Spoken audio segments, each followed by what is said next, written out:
हम कह सकते हैं कि मैं जो नजर आती हूँ ना, आप मुझे यही मान लीजिए, यही मेरी पहचान है। तो अगर मेरी ये पहचान है जो मैं नजर आ रही हूँ, आप मुझे किसी नाम से बुला लो या मेरा कोई भी प्रोफेशन समझ लो, ये तो सच है अब कि मैं ये ही हूँ। अगर मैं ये हूँ तो मैं कहती हूँ कि ये पहचान भी झूठी है, सच्ची नहीं है। क्योंकि सच की परिभाषा या सच की कसौटी ये है कि जो सच होता है ना, वो अनचेंजेबल होता है। सत्य कभी परिवर्तन नहीं होता है, अपरिवर्तनशील होता है। और ये परिवर्तन होती रही है। आज से 20 साल पहले कुछ और थी, आज कुछ और है, और 20 साल बाद कुछ और होगी। और इससे पहले भी समझो आपकी आयु 40 वर्ष है, 50 वर्ष है, उसमें 50 वर्ष और ऐड कर लेते हैं। उसके बाद आप इस कॉस्ट्यूम के अलावा इसको छोड़ करके किसी और कॉस्ट्यूम में होंगे, तो ये भी आपकी पहचान, इसका मतलब सच नहीं है। फिर अगर मैं ये हूँ, तो अगर मेरी पहचान ये है, तो मैं बोलना चाहिए था ना कि मेरा चेहरा नहीं, मेरा चेहरा हम बोलते, इसको मैं क्या बोलती हूँ, मेरा चेहरा, मेरी आंख। अगर मैं ये थी तो मैं और मेरा दोनों चीजों में फर्क होता है। मैं कहूँ कि मेरा कॉस्ट्यूम, तो इसका मतलब मैं इससे अलग हूँ। मेरा मोबाइल, तो इसका मतलब मैं मोबाइल नहीं हूँ, वो मेरी चीज है और मैं उससे अलग हूँ। मैं इसको क्या बोलती हूँ, मेरा हाथ, मेरा पैर, इसका मतलब मैं हाथ नहीं हूँ। मेरी बॉडी पेन कर रही है, तो इसका मतलब मैं बॉडी नहीं हूँ। जो मैं इन आंखों से नजर आ रही हूँ, मैं वो नहीं हूँ। तो इसका मतलब हम आज तक एक बहुत बड़े झूठ के साथ जीते आए हैं। जो हम नहीं हैं वो हम अपने आप को समझते आए हैं, जो बाहर से नजर आ रहा है। और यही परेशानी का कारण है, झूठ के साथ जीना। तो इसमें बताई गई है अपनी पहचान कि मैं कौन हूँ। मालूम सबको है कौन है हम, तो इतनी डिटेल में बताने की जरूरत क्या है, क्योंकि हम केवल जानते हैं, मानते नहीं है। ये तो मैं सीधा ही कह देती ना कि हम ये शरीर नहीं है, हम आत्मा है, ये हमारी पहचान है। तो इतनी बड़ी भूमिका बांधने की जरूरत क्या थी। भूमिका इसलिए बांधी गई ताकि हम उस चीज को डीपली समझ सके और उसको रियलाइज कर सके। सभी को मालूम है ये शरीर तो विनाशी है, नश्वर है, आत्मा जो है वो अजर अमर है और वो मरती नहीं है, तो वो कॉस्ट्यूम चेंज करती रहती है। लेकिन ये सब बोलते हुए भी हम अपने आप को पूरे 24 घंटे में 1 मिनट के लिए भी कभी भी अपनी असली पहचान के रूप में नहीं देखते, किसी के रूप में देख रहे हैं। अगर सच में सिर्फ जानने के साथ माना होता तो दिन में कम से कम 5 मिनट, 10 मिनट, 1 घंटा तो मैंने अपने आप को देखा होता, दिया होता। सारे 24 घंटे कहाँ लगते हैं इस चीज के लिए। इसको साधन चाहिए, इसको सुविधाएं चाहिए, इसको सुख चाहिए, इसको संपत्ति चाहिए। वो सारा कुछ इकट्ठा कर लिया, सुविधाएं, साधन, संपत्ति। लेकिन उसके साथ साथ भौतिकता की प्रोग्रेस बढ़ने के साथ साथ अंदर से खालीपन बढ़ता गया। क्यों? शरीर की तुलना गाड़ी के साथ की गई है। जैसे एक ड्राइवर और गाड़ी होती है ना, तो ड्राइवर का क्या काम होता है, गाड़ी को चलाना। अगर ड्राइवर बीमार हो, बहुत अच्छी गाड़ी है, बहुत महंगी गाड़ी है और बहुत बढ़िया चलती है, स्मूथली चलती है, लेकिन चलाने वाला ड्राइवर जो है ना वो बीमार है, वो थका हुआ है, वो बहुत समय से सोया नहीं है, उसकी नींद पूरी नहीं हुई है, तो वो गाड़ी कैसे चलाएगा, परफेक्टली नहीं चलाएगा। जब गाड़ी में बैठा हुआ है ना उसको मजा नहीं आएगा, तो पूछेगा क्या बात है कि ऐसे क्यों गाड़ी चला रहे हो, तबीयत तुम्हारी ठीक है? ड्राइवर की तबीयत ठीक नहीं है तो गाड़ी बढ़िया नहीं चलती है। गाड़ी को मैं धो रही हूँ, गाड़ी को मैं साफ कर रही हूँ, गाड़ी की मैं रिपेयरिंग कर रही हूँ, लेकिन ड्राइवर की हेल्थ की तरफ कोई ध्यान नहीं कि उसकी हेल्थ खराब है, उसको रेस्ट चाहिए, उसको थोड़ा सा स्ट्रेस फ्री मैं रखूँ कि उसको ड्राइव करनी होती है, सारी चीजें नहीं। मैं गाड़ी की तरफ, गाड़ी की सर्विस प्रॉपर टाइम पर हो रही है, लेकिन बिना ड्राइवर के वो गाड़ी नहीं चलने वाली है। तो हमने यही किया, हम 24 घंटे गाड़ी पर लगा दिया, ड्राइवर की तरफ बिल्कुल ही ध्यान नहीं दिया।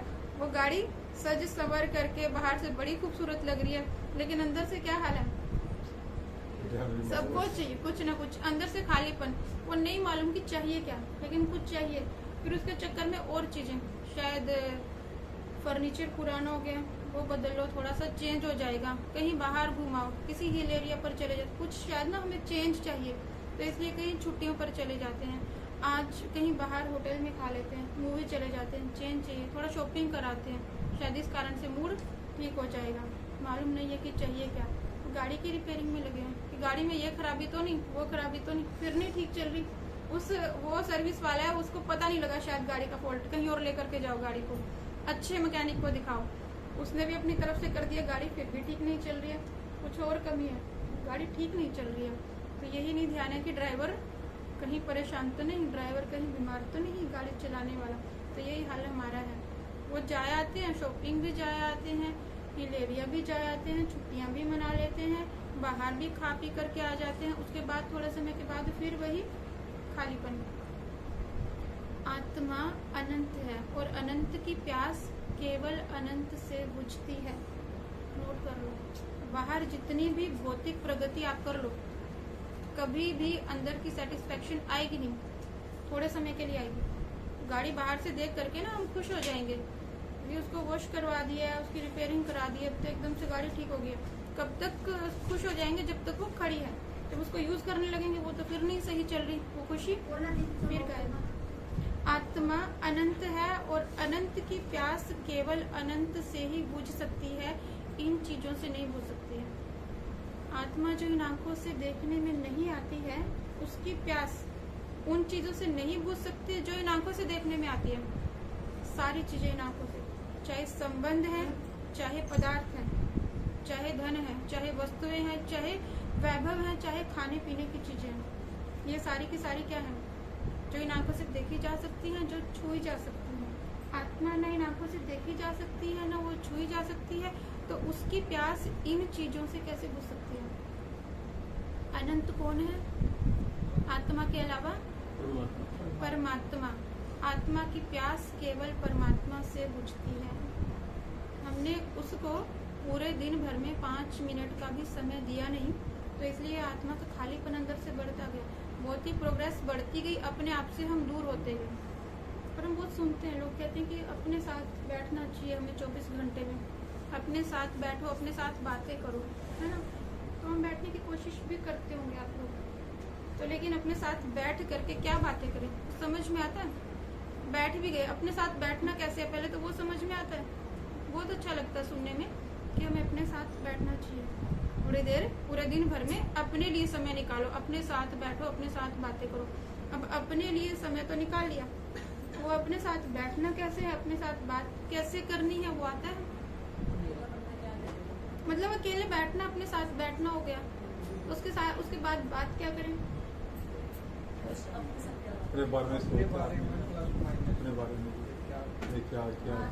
अपने बारे में भी सोचेंगे तो ये सोचेंगे ना कि मैं सारा दिन घर के कामों में, गृहस्थी के कामों में, परिवार के लिए सारा दिन मैंने बिता दिया, थोड़ी देर के लिए मुझे अपने लिए स्पेयर टाइम चाहिए। अपने लिए टाइम चाहिए इन द सेंस कि मुझे भी थोड़ा आउटिंग के लिए जाना चाहिए, मुझे अपने ऊपर ध्यान देना चाहिए, मैं भी थोड़ा बाहर घूम करके आऊँ कुछ। तो मैं बाहर अपने लिए निकाला, याद में परमात्मा की याद में अपने लिए निकाला, इसीलिए भी अपने लिए तो कुछ कर लो परमात्मा के लिए याद में। लेकिन वो कल्याण के लिए, मतलब अपने कल्याण के लिए ना जी। मेरी आत्मा के अंदर जो समझो कुछ प्रवृत्तियां हैं या विकार हैं जो मेरी आत्मा में, ये अध्यात्म पॉइंट ऑफ व्यू हो गया। जर्नल की बात हम कर रहे हैं कि जर्नली जब हम बात करते हैं, हर एक मनुष्य चाहता है, आज के यूथ भी सोचते हैं, क्योंकि बहुत एक ट्रेंड में चल गया एक तरह से कि अरे 24 घंटे में से कुछ समय अपने लिए निकालना चाहिए। अब वो निकाल लेते हैं, हम बैठते हैं और जब सोचते हैं कि अपने लिए का मतलब ये सोचते हैं कि थोड़ा कि अपनी जिम्मेवारियों से मैं समय निकालूं, मैं खुद भी तो थोड़ा घूमूं फिरूं, आउटिंग के लिए जाऊं, मैं अपने लिए थोड़ी शॉपिंग कर लूं, मैं भी कभी घर में बनाते बनाते थक गई तो मैं भी कहीं बाहर खाऊं, अपनी हॉबीज हैं जो मेरी, मैं उन पर ध्यान दूं, वो भी कर लेते हैं। तो क्या खालीपन भरता है? थोड़ी देर मैं कौन हूँ? हाँ, मैं कौन हूँ, अपने साथ बात है। क्योंकि हम जर्नली बैठते हैं तो मैंने कहीं सुना तो वो बैठना सिखा रहे थे, अपने साथ बात करना, कि मैं बैठी और मैंने कहा कि हाँ, मैं समझो अपना नाम लेके कि हाँ काजल कैसी है, तेरा क्या हाल चाल है, कहाँ तू सारा दिन बिताती है। तो ये बातें करके उसके बाद में अपने साथ क्या बात करूँ, फिर ये कि मेरा दिन तो यहाँ यहाँ चला जाता है। अपने लिए मैंने समय नहीं निकाला, अपने लिए समय निकालूं इसका मतलब मैं अपनी हॉबीज पे ध्यान दूँ। मैं एक दिन के लिए काम से ब्रेक ले लेती हूँ घर के, और मैं अपनी मर्जी से थोड़ा घूमती हूँ फिरती हूँ। इसके बाद भी खालीपन खत्म नहीं होता, अपने साथ बैठना भी आया नहीं है।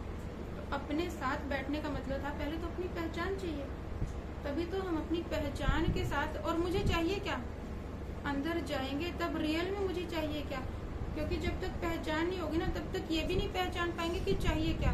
खालीपन है, कुछ चाहिए, लेकिन आइडेंटिफाई नहीं हो रहा कि क्या चाहिए। अब जब आइडेंटिफाई नहीं हो रहा तो हम अंधेरे में तीर चलाते हैं कि शायद शॉपिंग कर लें, अपनी पसंद के कपड़े, बहुत समय हो गया, तो कहीं घूमे फिरे, बहुत समय हो गया, ब्रेक ले लेते हैं। तो यहाँ ये सारा हम ट्राई करते हैं। जब वो ट्राई करने के बाद भी फिर वो खालीपन नहीं भरता है तो निराशा और ज्यादा बढ़ जाती है। तो इसलिए सबसे पहले कि अपनी पहचान इतने डिटेल में बताइए, अपने साथ बैठना, अपने लिए समय निकालना, उसके लिए स्पेशली किसी हॉलिडे पे जाने की जरूरत नहीं है, कोई शॉपिंग की, कहीं बाहर जाने की जरूरत नहीं है। मैंने अपनी पहचान पाई और मुझे क्या चाहिए। दूसरा प्रश्न ये है कि मेरा खालीपन भरेगा कैसे, और खालीपन किस चीज के कारण से है, मुझे क्या चाहिए। आत्मा के अंदर 7 गुण होते हैं। जैसे शरीर 5 तत्वों से मिलकर के बना है, जल, वायु, पृथ्वी, अग्नि, आकाश। ऐसे ही आत्मा मालूम है किस चीज से बनी, 7 गुणों से मिलकर के बनी है। वो 7 गुण कौन से हैं?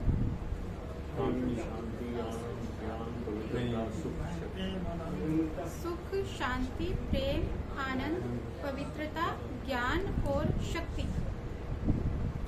जैसे 5 तत्वों के बने हुए शरीर में किसी भी एक तत्व की कमी होती है तो शरीर उसकी डिमांड करता है, अनकंफर्टेबल फील करता है और बीमार फील करता है। सपोज कि हमने बहुत काम कर लिया, हमें बहुत पसीना आ गया, या हम बहुत बोल चुके तो अंदर का जो वाटर लेवल है वो बाष्पीकरण के द्वारा वो कम हो जाता है, तो प्यास लगी। बहुत रो लिए तो हमें प्यास लगी, क्योंकि अंदर का जो वाटर लेवल था वो कम हो गया, तो प्यास लगती है। और अगर पानी उस समय पर ना मिले तो कैसी दशा होती है, सिर्फ पानी ही चाहिए, क्योंकि उस तत्व की कमी हो गई है। तो शरीर जो है ना बहुत डिस्कम्फर्ट फील करता है उसके बिना।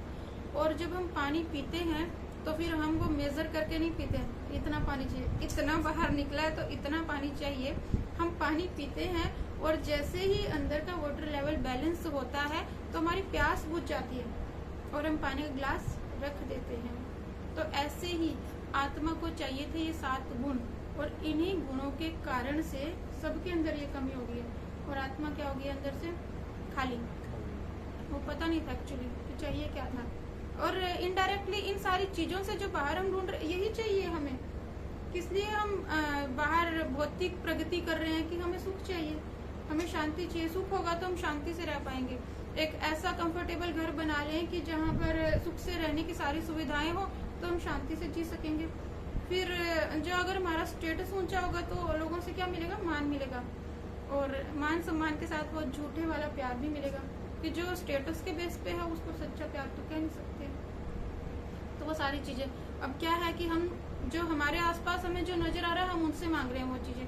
सुख भी चाहिए, शांति भी चाहिए, प्यार भी चाहिए, सम्मान भी चाहिए। और कब तक चाहिए, लाइफ टाइम। किसी व्यक्ति को 5 तत्वों से बने हुए शरीर में गए, अरे भाई 70 साल हो गया, तुम पानी पीते ही तो आ रहे हो, 4 दिन पानी नहीं पियोगे तो क्या हो जाएगा, इतने सालों से पी रहे हो, 70 सालों से तुम पानी पी रहे हो, तो 4 दिन वो पानी के बिना सरवाइव कर पाएगा? जब तक जीवित है तब तक इस 5 तत्वों के शरीर को 5 ही तत्व चाहिए। अरे रोज ऑक्सीजन ले रहे हो, 1 घंटा 1 दिन नहीं लोगे तो क्या हो जाएगा? 70 सालों तक तुम इतनी ऑक्सीजन कंज्यूम, इतनी तो तुम्हारे अंदर होगी कि 1 घंटा तो तुम रह जाओ ना बिना ऑक्सीजन के, सरवाइव कर पाएगा। आत्मा को भी पूरा लाइफ टाइम चाहिए। तो बुजुर्ग व्यक्ति हो गया, उसको कहें सारी जिंदगी बहुत प्यार मिला, अब नहीं मिले तो चलेगा? सारी जिंदगी इतना मान सम्मान मिल गया, अब नहीं मिले तो चलेगा? चाहिए, सबको चाहिए। आत्मा जैसे ही बंद हो जाएगा ना तभी उदासी आ जाएगी, पिछले वाले से काम नहीं चलने वाला। वो लाइफ टाइम चाहिए। फिर हमें चाहिए, हम लेते कहाँ से? जो हमारे आसपास हमें इन आंखों से नजर आता है, हम उनसे एक्सपेक्ट करते हैं। अब जब उनसे एक्सपेक्ट कर रहे हैं तो वो खुद प्यासे हैं, तो वो कहते हैं तुम हमें दे दो। एक्सपेक्टेशन एक दूसरे से जब वो होती है और वो पूरी नहीं होती है तो और दुखी होते हैं। सोर्स ही नहीं मालूम था, और ये भी नहीं मालूम था एक्चुअली कि ये प्यास कहाँ है। वो सारी चीजें, सारे साधन, सब कुछ इकट्ठा करते गए इन चीजों को पाने के लिए। और फिर पाने के लिए हमने कौन ढूंढे? जो हमारे आसपास है, वो बेचारे खुद खाली है। तो कहते हैं हम प्यार दे दो, कहते तुम दे दो ना, तुम प्यार से बात कर लो, तुम भी तो कर सकते हो ना, तुम पहल कर सकते थे। तो ये फंक्शन था, तुमने हमें नहीं बुलाया, तो तुम भी तो कह सकते थे फलाने उसमें तुमने ठीक से बात ही नहीं की थी, तो हम तो इसलिए बोले नहीं, क्योंकि तुम नहीं बोले थे तो तुम बोले थे पहले। एक्सपेक्टेशंस, सम्मान तुम दे देते हो, वो कहते हैं तुम दे दो, हम खुद ही खाली हैं। तो जब कहीं से नहीं मिल रहा है तो क्या है, फिर अंदर से खालीपन। फिर हमें लगता है कि ये शायद ये सारी चीज़ें हम धन से खरीद पाएंगे, कि हमारा स्टेटस बड़ा हो जाएगा तो लोगों से हमें वो सारी चीज़ें मिलेंगी। वो मिलती हैं स्टेटस के कारण से, लेकिन वो भी रियल सेटिस्फेक्शन नहीं देती हैं, क्योंकि वो किसको मिल रहा है सम्मान, हमें नहीं मिल रहा है, उस स्टेटस को मिल रहा है, उस धन को मिल रहा है जो हमने कमाया था। तो हमें तो मिल ही नहीं रहा ना, तो हमें सेटिस्फेक्शन कहाँ से होगी? तो उसका सोर्स क्या है? आत्मा की प्यास, अनंत की प्यास अनंत से बुझती है, तो उसका सोर्स है परमात्मा। जब उससे हम कनेक्ट हो जाते हैं तो वो इन सारे गुणों के सागर हैं। पानी की प्यास के लिए पानी हमें जमीन से मिलता है, कोई व्यक्ति जो है ना वो पानी बना करके नहीं दे सकता, प्रकृति से हमें जल मिलता है। ऐसे ये सारे के सारे गुण हैं। हम सोचे कि हम आपस में एक दूसरे से ले लें, सबके पास पहले से ही खत्म है, खाली है। तो अगर हम उस सोर्स से कनेक्ट हो जाएंगे तो वो गुण अपने अंदर आने शुरू हो जाएंगे। प्यार जब उससे इतना मिलना शुरू हो जाता है तो फिर औरों से एक्सपेक्टेशंस खत्म हो जाती हैं। फिर कोई देता है या नहीं देता है, वो शिकायत खत्म हो जाती है। समझो आपके जीवन में कोई ऐसा व्यक्ति है जो आपको 100% समझता है और आप सही हैं, गलत हैं, कितने भी गलत हैं, आपको आपकी 100 गलतियों के साथ में स्वीकार करता है, अनकंडीशनल प्यार करता है। हालांकि ऐसा होता नहीं है, क्योंकि व्यक्ति जो है वो अनकंडीशनल प्यार लाइफ टाइम नहीं कर सकते हैं, उस समय के लिए हो जाता है। हर एक की एक्सपेक्टेशंस होती हैं। अगर कोई हमारी गलती को 10 बार, 20 बार, 100 बार माफ कर देगा, 101वीं बार फिर वो भी कहेगा तुम तो सुधरते ही नहीं। तो फिर भी सपोज यदि कोई ऐसा व्यक्ति हमें कहीं से मिलता है, प्यार मिलता है, तो कोई और हमें हमारी केयर करता है चाहे नहीं करता है, हमें कोई समझता है नहीं समझता, फर्क नहीं पड़ता उस समय पर, क्योंकि हमें लगता है कि वो व्यक्तिगत रूप से कि वो संबंध मेरे पास है जो मुझे अच्छे से समझता है। तो कोई मुझे समझे या नहीं समझे, और वो मेरे लिए स्पोर्ट में खड़ा है, और स्पोर्ट में खड़ा जो है वो बहुत पावरफुल है। वो इतना पावरफुल है कि कोई और सपोर्ट करे या ना करे फर्क पड़ता ही नहीं है। तो फिर हम दुखी नहीं होते हैं। अगर कहीं से प्यार या सम्मान नहीं मिलता है तो दुखी नहीं होते, वहाँ बुद्धि जाती है, अरे वो है ना मुझे समझने वाले और वो पावरफुल बहुत है, तो मुझे क्या फर्क पड़ता है, ये तो लोग वैसे भी छोटे लेवल के हैं, तो जो मुझे समझते हैं उनका लेवल जो है ना बहुत ऊंचा है, वो बहुत पावरफुल है। ऐसे ही परमात्मा से जब हमें वो प्यार, वो सम्मान, वो रिस्पेक्ट, वो सारा कुछ मिलना शुरू हो जाता है, तो लोग हमें दे रहे हैं या नहीं दे रहे हैं उससे हमें फर्क पड़ना बंद हो जाता है। तो वो जो हम मांग रहे थे ना वो हाथ, तो वो वहाँ पर फैलने बंद हो जाते हैं, एक्सपेक्टेशंस खत्म हो जाती हैं, और जब वो खत्म हो जाती है तो लोगों से शिकायतें खत्म हो जाती हैं। फिर ये भी नहीं रहता कि तुम दो तो हम दें, क्योंकि हम खुद खा लिए ना, तो थोड़ा सा हम भर जाएं तो हम तुम्हें दे पाएं, तो अनकंडीशनली हम देना शुरू कर देते हैं। जैसे कोई बच्चा है और उसके पिता के पास बहुत पैसा है, और फ्रेंड सर्कल में उसके फादर उसको हर रोज पॉकेट मनी के रूप में थाउजेंड्स रुपीज देते हैं, तो बच्चे की जेब भरी रहती है पैसों से। अब कुछ चीज खरीदनी है, कुछ खाना है, तो वो क्या करेगा, सबसे पहले मैं देता हूँ, मेरे पास है बहुत। किसी फ्रेंड को कुछ चाहिए खरीद करके देने को, कोई चीज चाहिए या खाने की चीज चाहिए या यूज करने की चीज, वो सबसे पहले क्या करेगा, मैं देता हूँ, मेरे पास है पैसे, मैं दूंगा, मेरे पापा ने मुझे दिए हुए हैं। वो ये नहीं देखता कि फलाना देवे तो रोज कॉन्ट्री करें, उसको जरूरत नहीं है, उसके पास काउंटलेस है, तो खुशी से देता है, और वो खुश होता है कि मैंने मेरे फ्रेंड को ये खिलाया, मैंने मेरे फ्रेंड को ये दिलाया। तो जब हम पूरे ही भर जाते हैं परमात्मा से वो गुण और शक्तियाँ ले करके, तो लोगों से एक्सपेक्टेशंस खत्म हो जाती हैं कि तुम दो तो हम दें। अरे हमने तो 10 बार उनको बुलाया, 10 बार मान दिया, लेकिन वो तो पूछते ही नहीं है, कभी एक बार तो पूछे ना। हम तो 10 बार पूछ करके 20 बार पूछ, अब हमने भी छोड़ दिया, कभी वो तो पूछते ही नहीं है। तो ये चीज हमारे जीवन से खत्म हो जाती है। कोई पूछे या ना पूछे हमें फर्क ही नहीं पड़ता, और हम देते जाते हैं कॉन्टिन्यूसली, क्योंकि हम भर रहे हैं वहाँ से कॉन्टिन्यूसली। तो इसलिए, लेकिन भरने के लिए, कनेक्ट होने के लिए सबसे पहले अपनी पहचान।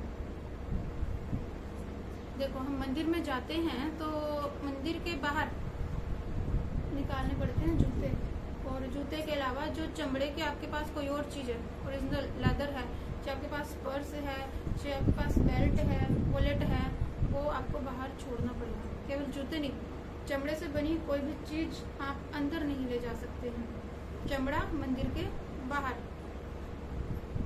क्यों? चलो जूते तो ठीक है कि पैरों में हम पहनते हैं तो वो गंदे होते हैं, लेकिन इनकी बेल्ट है, वॉलेट है, पर्स है, वो भी मंदिर के बाहर क्यों रखते हैं? हालांकि उसको तो हम जेब में कैरी कर रहे हैं, तो वो तो गंदा नहीं है। लेकिन चमड़ा मंदिर में अलाउड नहीं है। एक्चुअल में जब हम परमात्मा से मिलते हैं, उससे कनेक्ट होते हैं, तो ये क्या है? ये चमड़ी है, इसको भूलना पड़ता है। जब हम ये समझ करके उसको याद करने बैठेंगे, कनेक्ट होने बैठेंगे, तो इस देह के बहुत सारे संबंध हैं। और जब ये देह याद आ रही है तो नेचुरली किसी न किसी रूप में मैं अपने आप को याद करूंगी। अगर मैं अपने आप को बेटी उस समय समझ रही हूँ तो मुझे मेरे शरीर के माता पिता याद आएंगे। मैंने अपने आप को बहन समझा तो मुझे मेरे भाई बहन याद आएंगे। मैं जॉब करती हूँ, मैंने अपने आप को वो डेजिग्नेशन के रूप में वो एम्प्लॉय समझा तो मुझे अपना ऑफिस याद आएगा, अपने कलीग्स याद आएंगे। तो ये सारी चीजें हमें याद आती हैं। लेकिन जब मैं अपनी पहचान कि मैं आत्मा हूँ तो मैंने ये समझा, तो फिर मुझे आत्मा का जो सर्व संबंधी है तो वो याद आएगा। इसलिए उसको याद करने के लिए पहली कंडीशन थी कि ये चमड़े को भूलना था। और उसी के यादगार में मंदिर के बाहर परमात्मा के दर्शन करने के लिए जाते हैं तो चमड़ा बाहर छोड़ करके जाइए। अब ये देह हम छोड़ तो सकते नहीं है, क्योंकि इसमें से आत्मा एक बार निकल गई तो वापस आएगी नहीं। लेकिन बुद्धि से भूलना था सिर्फ ये कि ये मैंने कॉस्ट्यूम पहन रखा है और जो मेरी ओरिजिनल आइडेंटिटी है वो है आत्मा, एनर्जी, सोल, कई नामों से हम बोलते हैं। अच्छा, मैं बार बार इशारा कर रही हूँ कि आत्मा के नाम जब लेती हूँ तो मैं यहाँ इशारा करती हूँ, मतलब कि आत्मा यहाँ रहती है। लेकिन अलग अलग मान्यताएं लोगों की। कोई कहते हैं कि आत्मा हृदय में निवास करती है, कोई कहते हैं कि आत्मा जो है ना वो एनर्जी है, पूरे शरीर में फ्लो करती है। तो इस चीज का क्या सबूत है कि यहाँ ही रहती है? ये सभी मानते हैं यहाँ रहती है, या कहीं और हृदय में क्यों नहीं रहती? एनर्जी है, पूरे शरीर में फ्लो कर सकती होगी, यहाँ ही क्यों रहती है? कुछ आध्यात्मिक और साइंटिफिक कारण है, दोनों ही बताइए। साइंटिफिकली अगर लेते हैं तो जैसे कहा कि आत्मा एक शरीर को, जैसे गाड़ी कहा और आत्मा उसका ड्राइवर है, तो ड्राइवर जब गाड़ी चलाता है तो वो गाड़ी की फ्रंट सीट पर बैठ करके गाड़ी चलाता है। फ्रंट सीट भी दो होती हैं, कौन से वाली पे बैठते हैं? जहाँ पर स्टीयरिंग हाथ में है और गियर वगैरह सब कुछ उस हाथ पे आता है। जिस पैर के नीचे एक्सेलरेटर है, क्लच है, ब्रेक है, उधर वाली सीट पर बैठता है। तो वहीं फ्रंट सीट पर बैठ करके राइट लेनी है, लेफ्ट लेनी है, आगे लेके जानी है, बैक लेके जानी, सारे काम उसी सीट पर बैठ करके हो जाते हैं। ऐसे नहीं है कि राइट लेनी है तो राइट सीट पे, लेफ्ट लेगा तो लेफ्ट पे, पीछे लेके जानी है तो बैक की सीट पर जाएगा नहीं। जहाँ सारा कंट्रोल है ना वो वहीं पर बैठ करके, एक ही जगह बैठ करके चारों तरफ से गाड़ी को कंट्रोल करता है। तो ऐसे ही आत्मा पूरे शरीर को कंट्रोल करती है, क्योंकि जब आत्मा शरीर से निकल जाती है तो शरीर क्या बन जाता है? Dead body. वो कहाँ पर बैठ करके शरीर को कंट्रोल करती है? शरीर को क्या कंट्रोल करता है?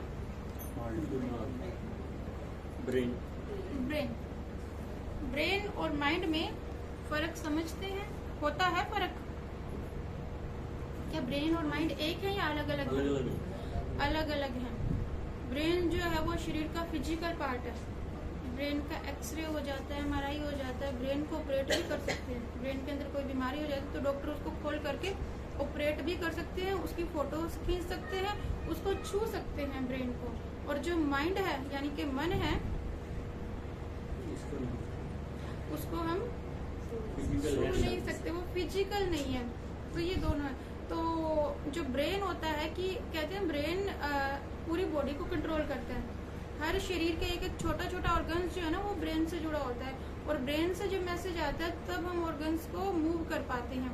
अब ये हाथ है, ये उंगलियां हैं, इनका ब्रेन के साथ कनेक्शन है। अगर ये उंगली वाला कनेक्शन ब्रेन से कट जाता है, इस हाथ वाला, तो ये हाथ मूव नहीं कर पाएगा। हाथ में कोई दिक्कत नहीं है, लेकिन ब्रेन से कनेक्शन कट गया, उधर से सिग्नल नहीं आ रहा तो हाथ मूव नहीं होता है।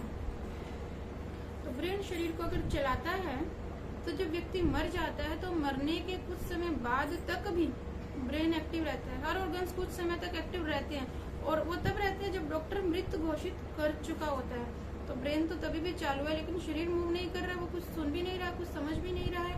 तो क्या ब्रेन अकेला ही शरीर को चला रहा था? अगर चला रहा था तो वो एक्टिव है, तो फिर मृत कैसे घोषित हो गई?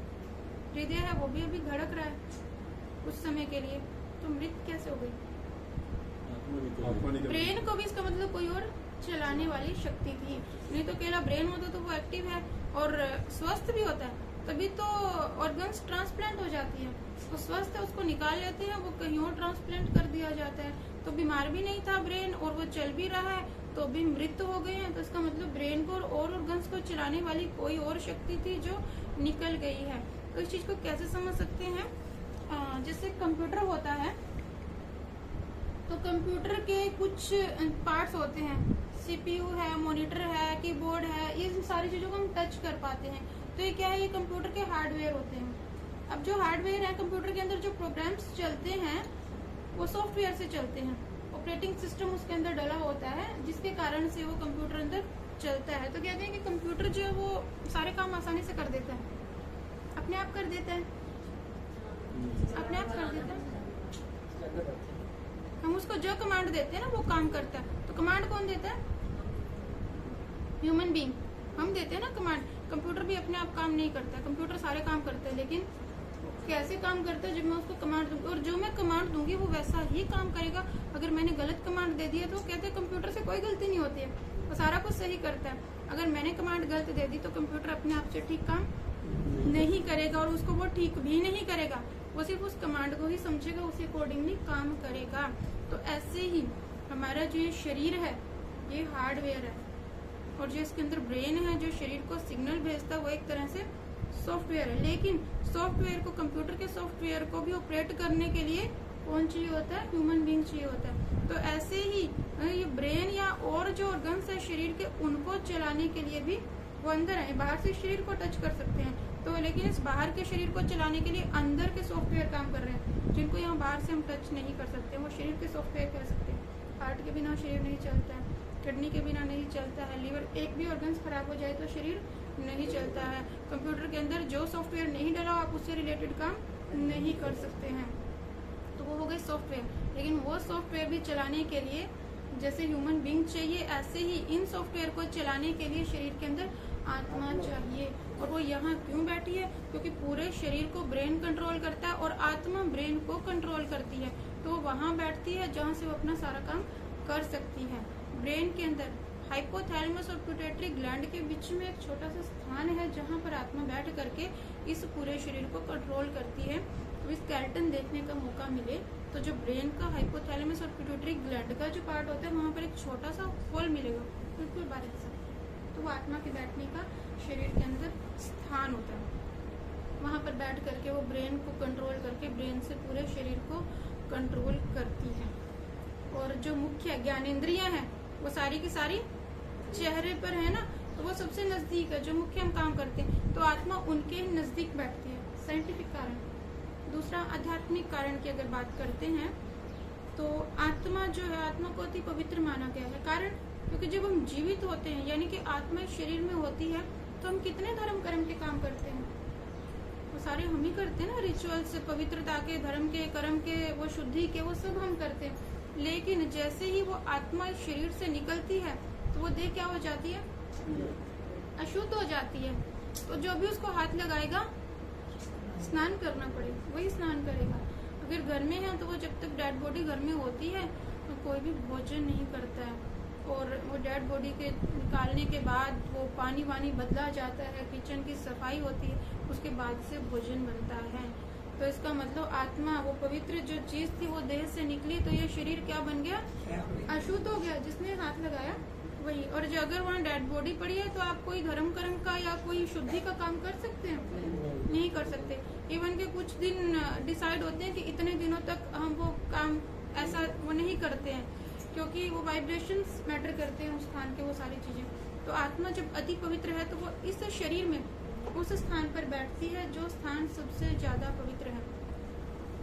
और शास्त्रों के अनुसार कहते हैं कि जो गर्दन से ऊपर का स्थान है वो योग का स्थान होता है और जो नीचे का स्थान होता है वो भोग का स्थान होता है। यानी कि पूरे शरीर में नीचे लगभग गंदगी ही भरी होती है, फिर भी शरीर में कंपेरेटिवली जो पवित्र स्थान है वो यहाँ पर होता है।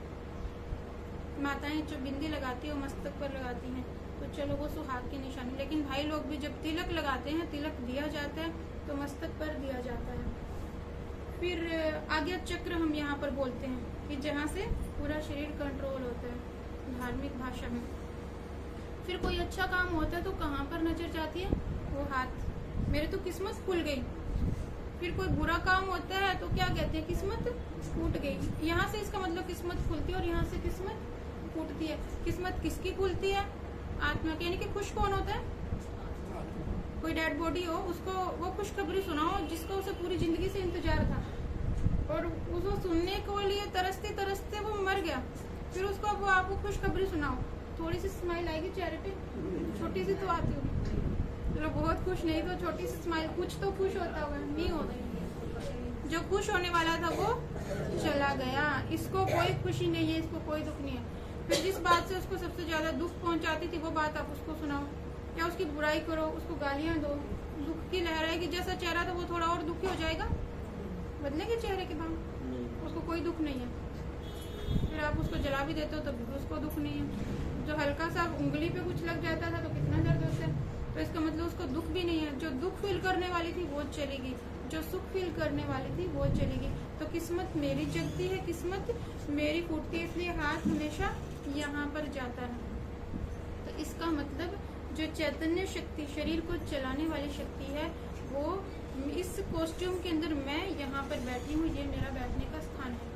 क्योंकि जब परमात्मा से कनेक्ट होंगे तो हमें मालूम होना चाहिए कि मैं शरीर में रहती कहाँ पर हूँ, तब हम अपने आप पर कंसंट्रेट कर सकते हैं। तो अब बात करते हैं कि आत्मा की शक्तियाँ कौन सी हैं इन चीजों से मिलकर। जैसे 7 गुण बताए आत्मा के, ऐसे ही आत्मा की 3 शक्तियाँ हैं। अभी ब्रेन और मन की बात हो रही थी। आत्मा का व्यवहार क्या है, वो किस तरीके से सोचती है, किस तरीके से काम करती है।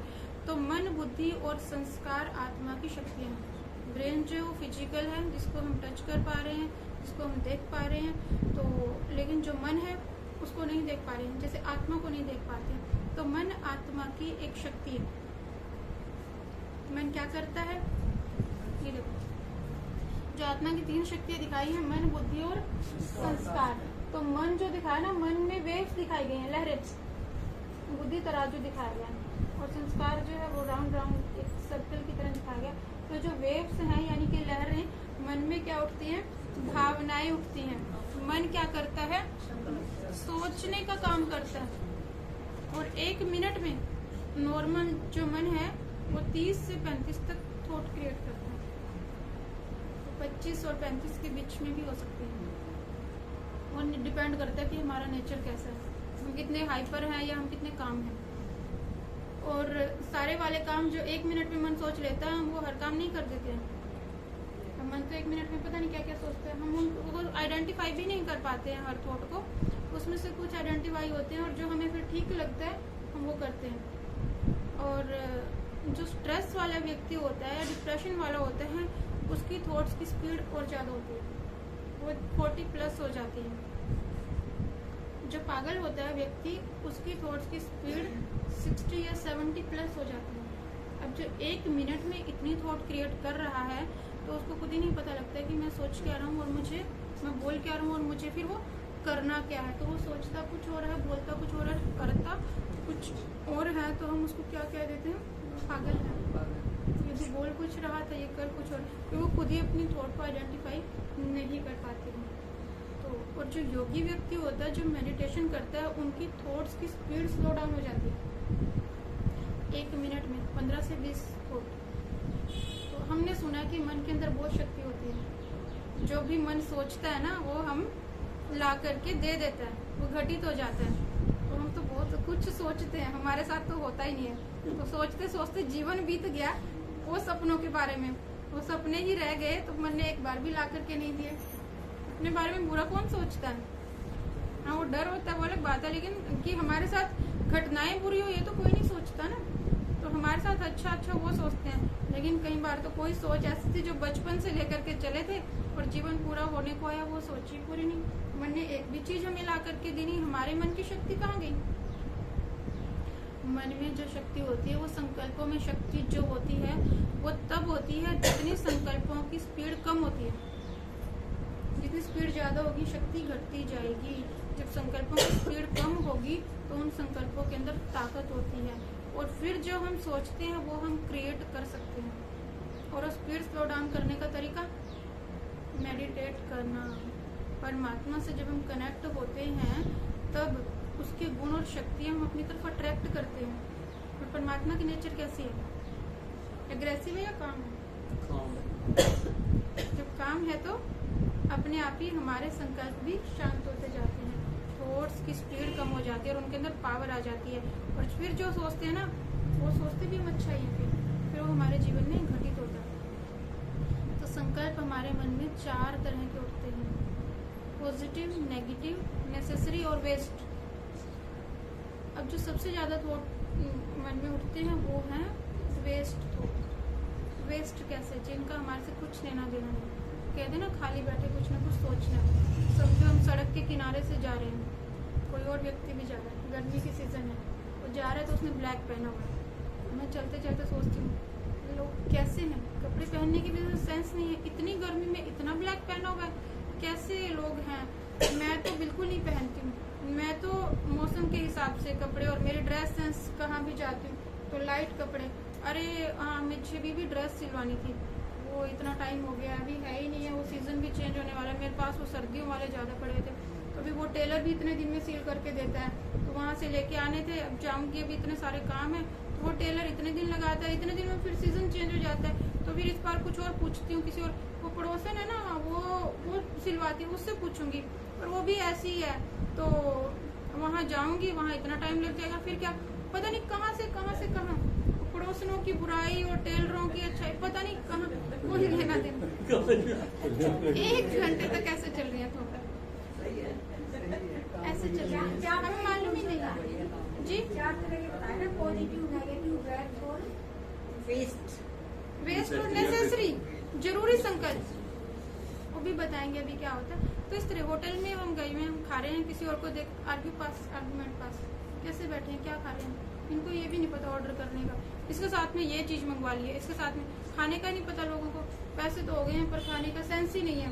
तो इसके साथ में ये कॉम्बिनेशन थोड़ी होता है, दूध में मिल्क इन्होंने शेक मंगवा लिया, उसके साथ में ये चटनी वाली चीज इन्होंने पकोड़े मंगवा रखे हैं मिल्क शेक के साथ, सेंस ही नहीं है। और खाने का तरीका देखो, क्या पहन के आ जाते हैं, मतलब उसको हमारे उससे कोई लेना देना नहीं है, लेकिन हम थॉट क्रिएट किए जा रहे हैं। यहाँ से एनर्जी क्या हो रही है, ड्रेन हो रही है एनर्जी, मन कमजोर होता है, हमें मालूम नहीं है, लेकिन मन का काम क्या है, वो सोचना है, वो 24 घंटे सोचता है, उसको सोचने को कुछ ना कुछ चाहिए। जब हमने कुछ अच्छा नहीं दिया तो इधर उधर से देख करके फालतू की बातें सोचता ही रहेगा। वेस्ट थॉट सबसे ज्यादा चलते हैं। उसके बाद चलते हैं नेगेटिव थॉट। नेगेटिव क्यों चलते हैं? क्योंकि दुनिया में जो हम घटनाएं देख और सुन रहे हैं ना, वो ज्यादातर दिन भर में नेगेटिव ही सुनते हैं। वहाँ ये हो गया, वहाँ ये दुर्घटना होगी, न्यूज़पेपर उठाते हैं तो फ्रंट पेज पर और सबसे ऊपर जो बड़े बड़े अक्षरों में होती है ना खबरें, वो ज्यादातर नेगेटिव होती हैं। तो उठाते ही वो न्यूज चलाएंगे तो उसमें भी वो 100 न्यूज आती है ना, बार मैं देख रही थी, ऐसे घर गई हुई थी तो वो चल रही थी, उसमें से 70-80 न्यूज पास हो चुकी थी, तो टीवी चल रहा था, तो मैंने फिर नोटिस किया कि इतनी न्यूज है, इसमें से 70-80 में से अभी तक एक भी न्यूज पॉजिटिव नहीं दिखाई है। तो वो मिल रहा है हमें सारा कुछ। तो क्या होता है फिर, जब कुछ छोटी सी बात होती है ना, तो मन उसको उन घटनाओं के साथ कनेक्ट करते हैं। बच्चा लेट हो गया, तो जो हम सुन रहे देख रहे हैं आजकल, तो सड़कों पे इतने व्हीकल हैं, ऐसे कोई साइड मार जाता है, पता नहीं क्या, बच्चों को बहला फुसला के ले जाते हैं, उठा करके ले जाते हैं, पता नहीं क्या क्या हो रहा है। और 1 घंटे में इतना कुछ सोच लेते हैं, यहाँ से इतना खाली कर देते हैं दिमाग को, वेस्ट से भी ज्यादा नेगेटिव मन को कमजोर और खाली कर देता है। 1 घंटे बाद बच्चा आता है, तो लेकिन तब तक तो हम अच्छा नहीं आएगा कभी भी मन में कि शायद एक्स्ट्रा क्लास लग गई हो, आज दोस्तों के साथ घूमने चला गया हो, हमेशा नेगेटिव। सड़क पर हम जा रहे हैं, कोई हादसा हो जाता है, कोई दुर्घटना हमारे आंखों के सामने घट गई, हम देख करके कांप जाते हैं, देख ही नहीं पाते हैं। एक्सीडेंट कहीं और हुआ है, देख करके चक्कर हमें आ जाता है, हम उसको जानते नहीं है, लेना देना नहीं है, तो हमें ऐसा लगता है कि हमें कोई थाम ले और हमें कोई पानी पिला दे। क्यों होता है ऐसा? उसके साथ हमारी भावनाएं नहीं जुड़ी हुई हैं। रोज लाखों लोग मरते हैं, घायल होते हैं, बीमार होते हैं, तो हमारी भावनाएं कहाँ जुड़ी हैं? लेकिन जब वो आंखों के सामने ऐसी दुर्घटना कोई हम देख लेते, तो हमारे अंदर ताकत नहीं होती कि हम देख करके वहाँ खड़े रह पाए। और घर आकर के भी मन ऐसा खराब होता है कि खाना खाने का मन नहीं करता, और 2-4 दिन तक तो ऐसी वो हिला करके रख देती है, जबकि हमारा उससे कुछ लेना देना नहीं है। तो ये मालूम है क्यों आता है और क्यों इतना हम डरते हैं? हम उस घटना के साथ खुद को सूक्ष्म रूप में कनेक्ट करते हैं। अगर इसकी जगह मैं होती, मेरा कोई प्रियजन होता, मेरा कोई संबंधी होता, इतनी बुरी घटना, क्योंकि ये घटनाएं किसी के साथ भी घट सकती हैं। सड़क चलते हम भी रोज जाते हैं, हमारे पास भी व्हीकल है, तो अगर हमारे साथ कुछ ऐसा हो जाता, कहीं हमारे साथ कभी कुछ ऐसा हो जाए, तो वो सोच करके हम कहाँ पर जाते हैं, नेगेटिव सोचते हैं, साथ के साथ उसको जोड़ देते हैं, वो घटनाएं देख करके, वो सोच करके। तो ये है नेगेटिव थॉट जो हमारे चलते हैं। तीसरे नेसेसरी थॉट हैं जो हमें चाहिए ही होते हैं। अब कुछ काम करना है तो कुछ चीज़ें सोचनी पड़ती हैं। खाना भी बनाना है तो सोचना पड़ेगा कि अगर ये सब्जी बनानी है तो ये घर में है, ये नहीं है तो खरीदनी है, लेकर के आनी है, इसके साथ में ये क्या बनाना है, कितनी देर पहले तैयारी करनी है, तो इस टाइम तक बन करके तैयार हो जाए। कहीं बाहर जाना है तो कितने बजे की ट्रेन है, किस टाइम निकलना है, कौन सी बस है, उसके लिए मुझे साथ में कैरी क्या करना है, वो करना है तो मुझे देखना है, मेरे कपड़े प्रेस हैं, मेरे पास बैग है, मेरा रेडी है। तो ये सारी चीज़ें क्या है, ये नेसेसरी थॉट है जो हमें करनी ही पड़ती हैं। और चौथी है पॉजिटिव थॉट, जो बहुत कम हमारे अंदर आती है, जिसके लिए हम मोटिवेशनल शिविर जो है वो अटेंड करते रहते हैं, किताबें पढ़ने की कोशिश करते हैं, यूट्यूब फेसबुक पे मोटिवेशन लेने की कोशिश करते रहते, उनसे कभी मेडिटेट करने की कोशिश करते हैं, जगह जगह मेडिटेशन सीखते हैं। किस लिए सीख रहे हो जी? पॉजिटिविटी के लिए हम सीख रहे हैं मेडिटेशन। तो उनका सबसे ज़्यादा अभाव है। एक्चुअल में गलती हम खुद ही कर रहे हैं। करना क्या था हमें, तो सिर्फ मन क्या करता है जो हम उसके अंदर डाल रहे हैं, जो हम दिन भर में देख रहे हैं, जो सोच रहे हैं वो अंदर जा रहा है और वही चिंतन होकर के निकल रहा है। तो भोजन तो हम उसको गला सड़ा बासी खिला रहे हैं, फिर सोचते हैं कि वो स्वस्थ रहे, खाना तो खिलाया ना, तो खा करके स्वस्थ होना चाहिए, लेकिन जो अंदर जाएगा उससे शरीर बनता है। तो जो हम देख रहे हैं वो अंदर जा रहा है, वही हम सोच रहे हैं। क्योंकि हम किसी से मोटिवेशनल बातें सुन भी रहे हैं, लेकिन फिर भी वैसे के वैसे ही रहते हैं। क्यों? क्योंकि वो 1 घंटा सुन ली, बस अपने पर काम करना पड़ेगा। जहाँ से नेगेटिव और वेस्ट आते हैं वो रास्ते बंद करने पड़ेंगे। मन का काम है सोचना, उसको सोचने के लिए पॉजिटिव अच्छी बातें हमें सुननी है, अच्छी बातें देखनी है, अच्छी बातें करनी है। कोई नेगेटिव सुना रहा है तो हाथ जोड़ दो। आज मैं अपने ऊपर काम कर रही हूँ, मुझे ये नहीं अरे सुनो तो दुनिया में क्या क्या हो रहा है, कुछ भी होता रहे, फिलहाल तो मुझे ये देखना है कि मेरे साथ क्या हो रहा है और मुझे अपने साथ ठीक करना है, नहीं चाहिए। क्योंकि वो सुन करके हम उसको ठीक कर सकते हैं। दुनिया में क्या हो रहा है, दुनिया का ठेका उठाने को चलते हैं, अपना ठेका हमने अभी तक उठाया नहीं है, अपने आप को हम ठीक कर नहीं पा रहे हैं। दुनिया की हम ऐसे सुनते हैं कि जैसे सारे ठेकेदार हमें और हमारे सुने बिना तो दुनिया में पता नहीं क्या हो जाएगा। जब तक मैं ना सुन लूँ, क्योंकि मैं सुनूँ तो दुनिया की समस्या तभी तो ठीक होंगी ना।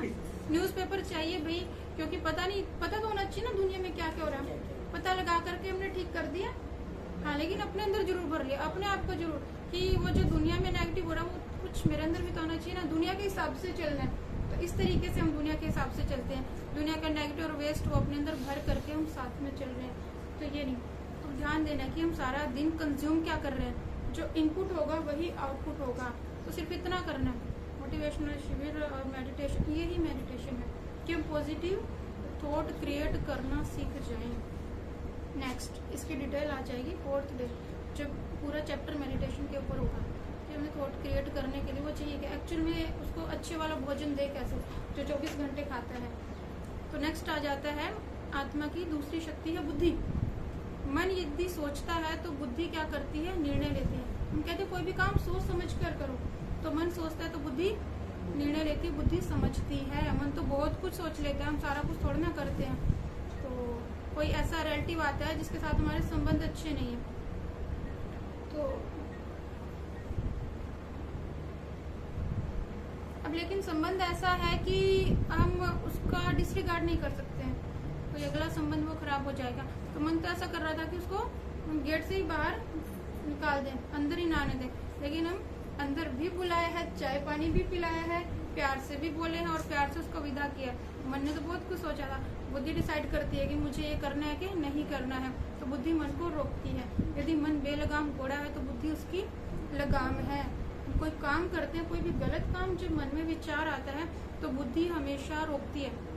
कई बार हम कहते हैं कोई काम करने को ना 2 मन हो रहे हैं, अब मन 2 नहीं होते, मन एक ही होता है। वो जो दूसरा मन हम कह रहे हैं ना, तो वो दूसरा मन है बुद्धि, जो हमें हमेशा रोकती है। तो जो दूसरा मन है वो समझ लेना कि वो बुद्धि की आवाज है और वो हमें पहले वाला काम करने से रोक रही है। इसका मतलब पहला काम राइट नहीं है, क्योंकि मन हमेशा शॉर्टकट ढूंढता है और उसका जो फाइनल कॉन्सिक्वेंट होता है वो अच्छा नहीं होता है। उस टाइम शॉर्टकट में शॉर्ट सक्सेस मिल जाती है बुद्धि की आवाज को दबा करके। फिर जो कर्म बुद्धि डिसाइड करते हैं और हम वो कर लेते हैं और वो बार बार रिपीटेंस में आता है, तो वो हमारा संस्कार बन जाता है। संस्कार यानी कि आदतें। आदतें वो चीज होती हैं जो हमारे वश में नहीं होती हैं, मतलब हम अपने आप करते जाते हैं। तो ये क्यों करते हो? अरे ये आदत है मेरी, तो ये तो ठीक बात नहीं है, हाँ ठीक तो नहीं है, लेकिन क्या करूँ, मुझे ना आदत पड़ी है। तो बनते हैं संस्कार। कैसे बनती हैं आदतें? जब बुद्धि हमें रोकती है हर बार गलत करने से, तो भी गलत कैसे हो जाता है और वो गलत आदतें कैसे पड़ जाती हैं, एक एग्जाम्पल से समझते हैं। एक व्यक्ति है, बहुत बड़े ऑफिसर हैं और बहुत ईमानदारी से अपना काम करते हैं। एक दिन तो उनके पास रिश्वत की पेशकश आती है और 1 लाख रुपए, काम क्या करना है, फाइल निकलवानी है, उस पर साइन करना है। तो मन क्या करता है, जब 1 लाख सुनता है तो मन तो आता है लालच। 1 लाख रुपए किस लिए मिल रहे? सिर्फ एक साइन करने के नाम के। अब ईमानदारी का पैसा जो है ना वो लिमिट में ही आता है। और ईमानदारी का पैसा लिमिट के साथ ना, लिमिट के साथ ही जीवन यापन करना होता है। तो मन कहते हैं 1 लाख रुपए सिर्फ एक साइन करना है, ले लेते हैं।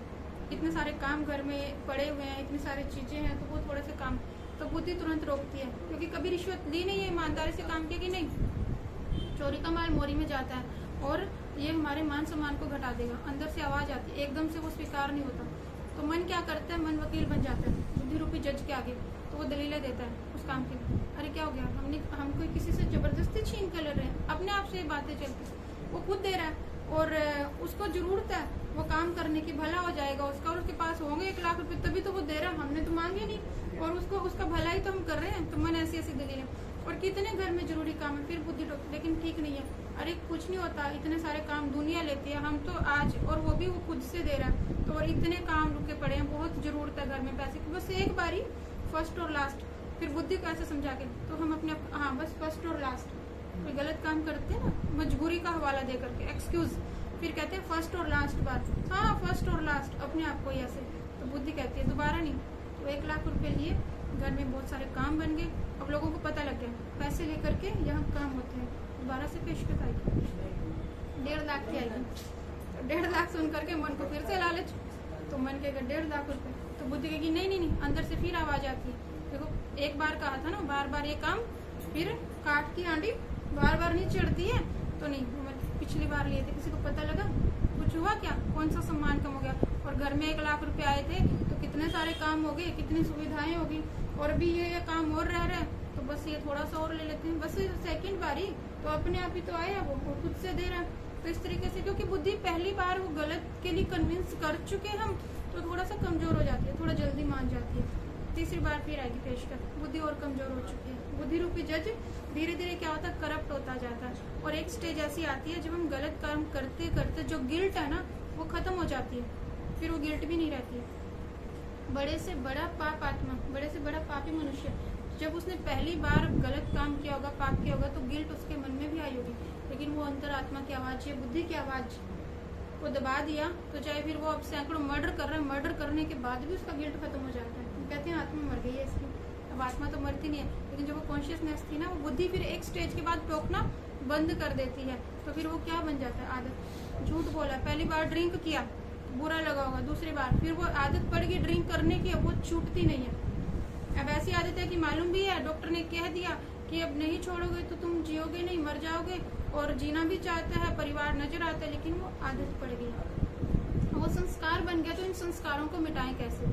तो एक अच्छी बात ये है कि इन सारे संस्कारों के साथ में हमारी आत्मा के अंदर एक संस्कार रहता है, वो है दृढ़ता का संस्कार, जो हर एक के अंदर रहता है, सिर्फ उसको जगाने की जरूरत होती है। और वो संस्कार जब हम जगा लेते हैं, तो बड़े से बड़ा संस्कार यानी कि खराब से खराब आदत हम उसको चेंज कर सकते हैं। दृढ़ता कैसे जागती है? देखो, एक साधारण बालक नरेंद्र, जब वो पैदा हुआ तो उसके साथ में बहुत सारे बच्चे पैदा हुए, जिस परिवेश में वो पला बड़ा, और पढ़ाई की उसके साथ में, और अनेकों बच्चों ने पढ़ाई की, लेकिन उसने अपना एक दृढ़ता का संस्कार या आत्मा का जो विशेष गुण था उसको जगाया, तो वो क्या बन गए?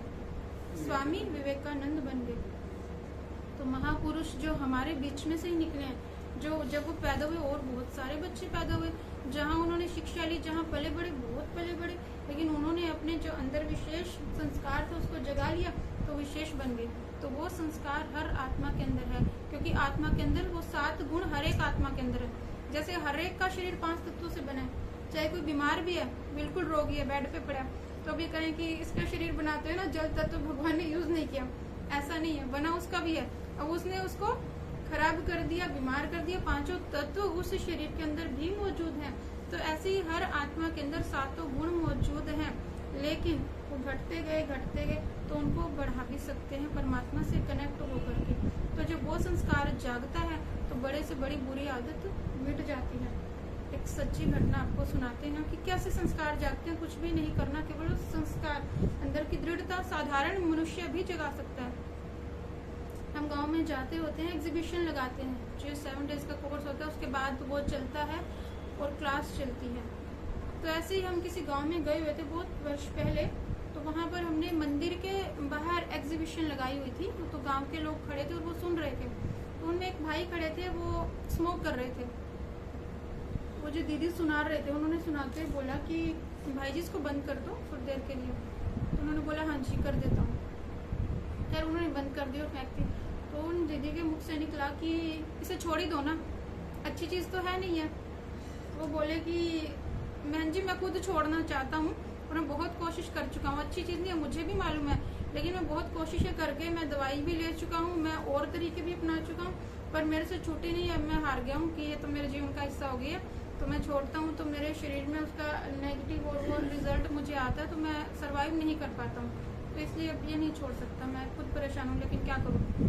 तो उन बहन ने कह दिया कि देखो बहन जब घर में आती है तो उसको कुछ ना कुछ देते हैं, खाली थोड़ा ना भेजते हैं। अब हम आपकी बहनें आपके गांव में आई हैं तो आप हमें ये दे दो ना, तो खाली थोड़े ना भेजोगे बहन को। तो आप आज हमें ये दे दो दान में या गिफ्ट में, जो आपका मन करे। तो उसको पता नहीं क्या मन में आया, उन्होंने ऐसी बात बोली और जेब में बीड़ी का बंडल पड़ा था, तो उसने उसी टाइम वो जेब से निकाला और तोड़ करके फेंक दिया हमारे सामने। तो कहते लो जी दे दिया। तो खैर हम एग्जीबिशन लगा करके अपना फाइंड अप करके और चले गए। नेक्स्ट डे से वहाँ पे 7 डेज का कोर्स जो है वो शुरू हुआ। उसके बाद क्लास शुरू हुई और लगभग 1 महीना के बाद हम गांव से गुजर रहे थे। वो भाई जी उसमें नहीं आए, क्लास में नहीं आए, कोर्स में नहीं आए, वो सिर्फ उसी दिन मिले थे और हम वो घटना भूल भी चुके थे। तो लगभग 1 महीना हुआ था और हम उस गाँव से गुजर रहे थे, तब उन्होंने हमें रोका। हमें याद भी नहीं था ना हम पहचानते थे। तो उन्होंने बोला जी याद है मैं पहले दिन जब आप लोग गांव में आए थे मैं मिला था, वो मैं बीड़ी पी रहा था, आप लोगों ने ऐसे बोला था कि हाँ। तो कहते हैं कि आज 1 महीना लगभग हो गया और उस दिन के बाद मैंने दोबारा स्मोक नहीं किया है और मेरी इच्छा ही नहीं हुई है।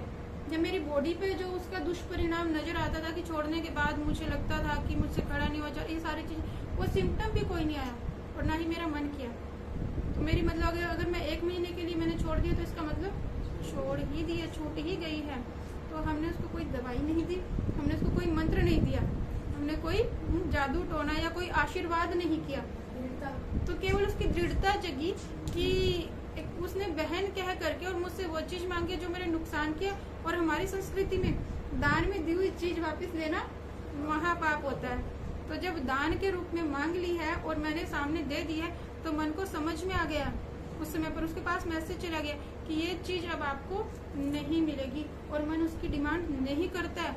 जब उसको समझ में आ जाता है अपने आप छूट जाती है। मन डिमांड करता है, छोटा बच्चा होता है ना, वो कोई चीज मांगता है ना, बार बार हमारे हाथ में होती है, वो रो करके जिद करता है। उसको मालूम है कि मैं रोऊंगा, जोर जोर से जिद करूंगा तो मुझे मिल जाएगी। तो हम क्या करते हैं, उस चीज को छुपा लेते हैं, पीछे छुपा लिया, फिर कहेंगे हाथी का देखो खाली, वो तो चली गई, चिड़िया ले गई, है ही नहीं। और थोड़ी देर तो हैरानी से देखता है कि चली गई, है नहीं है हाथ में। और जो उसको लगता है कि नहीं है, अब है ही नहीं तो मुझे मिलेगी कहाँ से, वो रोना भी बंद कर देता है, जिद भी बंद और मांगना भी बंद। मन को कहीं ना कहीं हमने चांस दे रखा होता है कि मुझे ऐसे ऐसे हो जाएगा, मैं ये कर नहीं पाऊंगा, मैं इसके बिना रह नहीं पाऊंगा। तो वो मांगता है और हमें लगता है मन बेचैन हो रहा था, हम उसको वो चीज दे देते हैं। जब मन को मैसेज मिल जाता है कि ये चीज अब तुझे नहीं मिलेगी, वो उसकी डिमांड करना भी बंद कर देता है। मन हमारा बच्चे की तरह, हम उसको अगर बच्चे की तरह उस हिसाब से डील करते हैं तो फिर वो हमारा सबसे बड़ा सहयोगी भी बन जाता है। तो ये है आज का लेसन, आत्मा की शक्तियाँ, आत्मा के गुण और हमारी असली पहचान। अब नेक्स्ट की हम परमात्मा से कनेक्ट कैसे होना है, उससे पहले उसकी पहचान क्या है। आज का लेसन पूरा हुआ। अगर आपका कोई प्रश्न है आज के लेसन से रिलेटेड, वो